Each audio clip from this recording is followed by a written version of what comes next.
안녕하세요. 메디컬 포커스 나다현입니다. 어릴 때 그런 상상 해보셨죠? 청소를 해주는 로봇, 또 숙제를 대신해주는 로봇이 있으면 얼마나 좋을까? 그런데요, 이런 로봇들이 등장을 했고요. 거기에 아픈 곳을 치료해주는 로봇까지 등장했습니다. 오늘 메디컬 포커스에서는 로봇 수술에 대해 자세히 알아보겠습니다. 오늘 함께해 주실 분입니다. 건양대학교 병원 로봇수술센터장 김철중 교수님 나오셨습니다. 교수님 안녕하세요. 안녕하세요.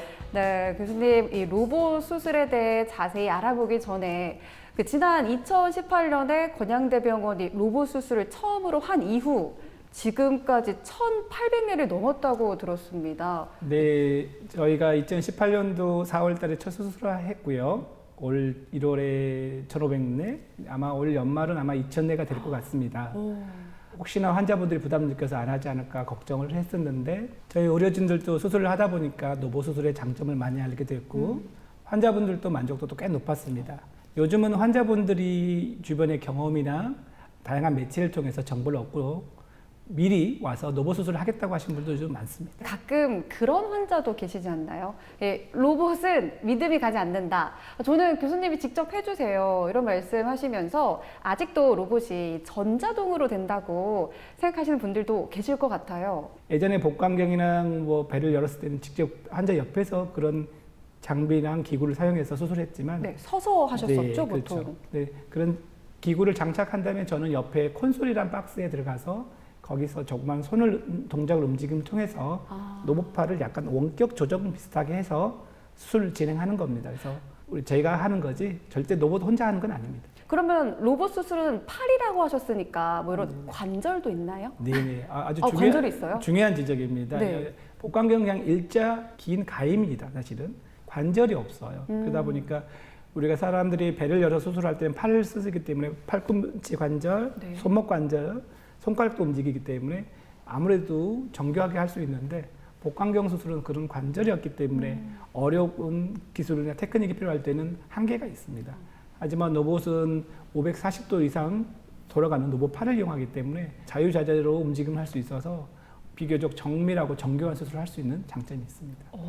이 로봇 수술이 왜 이렇게 세심하게 가능한 건지도 궁금합니다. 예, 일단은 로봇 수술을 할 때는 보통 우리가 3차원 입체 영상의 고화질 화면을 보고 수술하기 때문에 아무래도 화면이 선명하다 보니까 필드를 잘 볼 수가 있고요.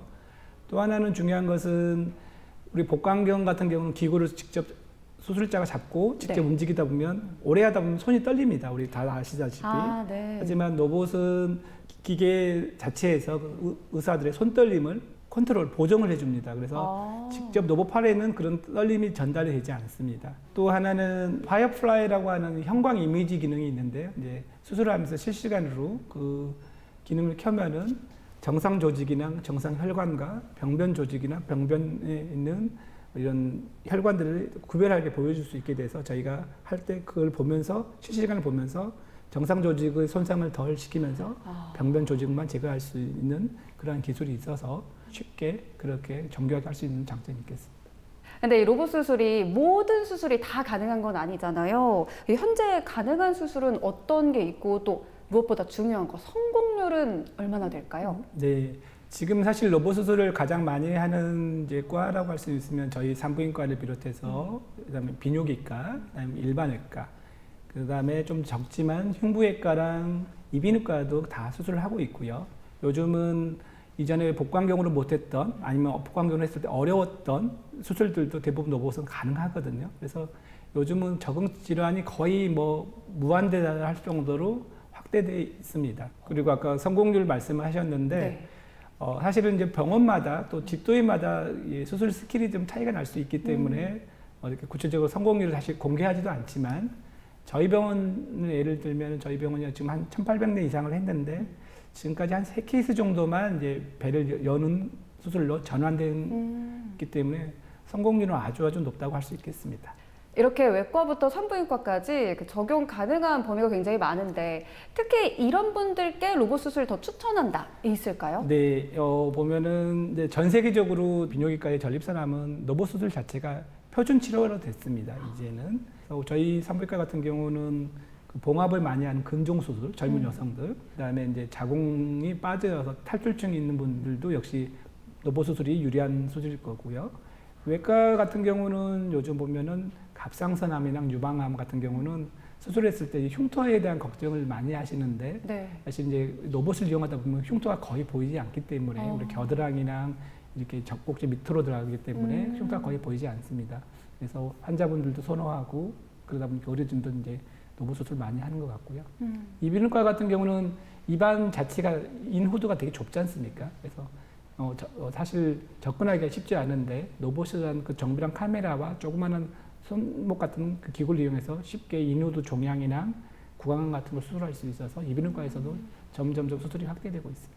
그럼 요즘 가장 핫한 로봇 수술이 있으면 뭐가 있을까요? 네, 요즘 핫한 로봇 수술이 있습니다. 다빈치 SP라고 하는 로봇 시스템인데요. 기존에 말씀해드렸던 로봇 수술은 구멍을 4개, 3개 뚫고 하지만 이 SP라는 시스템은 단일공이라고 해서 배꼽에 보통 하나의 구멍을 뚫고 하는 수술이기 때문에 흉터랑 그다음에 통증이 훨씬 기존 로봇 수술보다 덜한 수술입니다. 사실 그 수술이 도입되고 나서 기존 로봇보다는 이 수술을 더 많이 하고 있고요.